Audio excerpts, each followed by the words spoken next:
Hello friends, welcome to our YouTube channel. நம்ம இன்றைக்கி வீடியோவில் என்ன பார்க்குறோன்னா, எப்படி சண்டே ஸ்பெஷல் ஆம்லேட் போடுறதுன்னு தான் பார்க்கணும். இதுக்கு தேவையான ஒரு முட்டை எடுத்துக்கோங்க. உங்களுக்கு தேவையான அளவுக்கு வெங்காயம் எடுத்துக்கோங்க.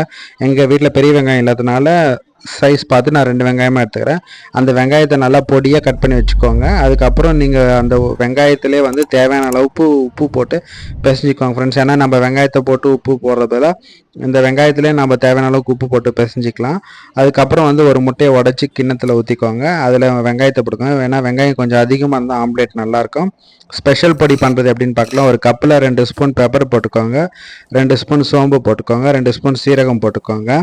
இதை வந்து ஒரு ஜாரில் மாற்றின உடனே நைஸாக அரைச்சிக்கோங்க ஃப்ரெண்ட்ஸ். நைஸாக அரைஞ்ச உடனே நல்ல தூள் ஆன உடனே அதை எடுத்து உங்களுக்கு தேவையான அளவுக்கு உங்களோட ஆம்லேட்டில் தூவிக்கோங்க ஃப்ரெண்ட்ஸ். ஏன்னா கொஞ்சம் பெப்பர் தூக்கலாக இருந்தால் தான் நம்மளுக்கு ஆம்லேட் சாப்பிட நல்லாயிருக்கும். அதனால் கொஞ்சம் நல்லா பெப்பர் கொஞ்சம் தூக்கலாக அந்த பொடியை தூவி விட்டுக்கோங்க. இப்போ ஒரு தவா சூடு வச்சுட்டு அதில் வந்து எண்ணெய் வந்து ஒரு 2 ஸ்பூன் நல்லா ஊற்றி விடுங்க ஃப்ரெண்ட்ஸ். அப்போ தான் நம்மளுக்கு ஆம்லேட் வந்து அடி பிடிக்காமல் வரும். அப்போ தான் வந்து திருப்பி போகிறதுக்கெல்லாம் கரெக்டாக இருக்கும். பார்த்திங்களா, நம்ம ஆம்லேட் வந்து பொன்னிறமாக நல்லா வந்துடுச்சு. இப்போ நம்ம ஆம்லேட்டுக்கு வந்து வெறும் ஆம்லேட்டாக சாப்பிட போகிறோம். கூட வந்து ஒரு காளான் ரைஸ் வாங்கியிருக்கு, கடையிலேருந்து வாங்கிட்டு வந்திருக்கேன். சாப்பாடு ஒன்று 60 ரூபா ஃப்ரெண்ட்ஸ். ஆனால் பார்த்தீங்கன்னா சாப்பாட்டுக்கு வந்து ரசம் கொடுத்துருக்காங்க, சாம்பார் கொடுத்துருக்காங்க, காரக்குழம்பு கொடுத்துருக்காங்க, ஒரு மோர் கொடுத்துருக்காங்க, அப்பளம் கொடுத்துருக்குறாங்க. நல்லாயிருக்கு ஃப்ரெண்ட்ஸ். இப்போ வந்து நம்ம செஞ்சு வச்ச ஆம்லேட்டோட காளான் ரைஸ் சாப்பிட்டு பார்க்கலாம்.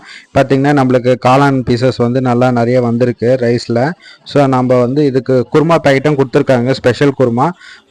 ஆம்லேட்டை வச்சு நம்ம காளான் ரைஸை சாப்பிட்டு பார்க்கலாம். நல்லா டேஸ்ட்டாக இருக்குது ஃப்ரெண்ட்ஸ். இந்த மாதிரி ஆம்லேட் நீங்களும் மறக்காமல் வீட்டில் ட்ரை பண்ணி பாருங்கள். இந்த வீடியோ பிடிச்சிருந்தா மறக்காமல் லைக் பண்ணுங்கள், கமெண்ட் பண்ணுங்கள், உங்கள் ஃப்ரெண்ட்ஸ் அண்ட் ஃபேமிலிக்கு வீடியோவை ஷேர் பண்ணி விடுங்க. நம்ம யூடியூப் சேனலை மறக்காமல் சப்ஸ்கிரைப் பண்ணி வச்சுக்கோங்க ஃப்ரெண்ட்ஸ். தேங்க்ஸ் ஃபார் வாட்சிங் திஸ் வீடியோ.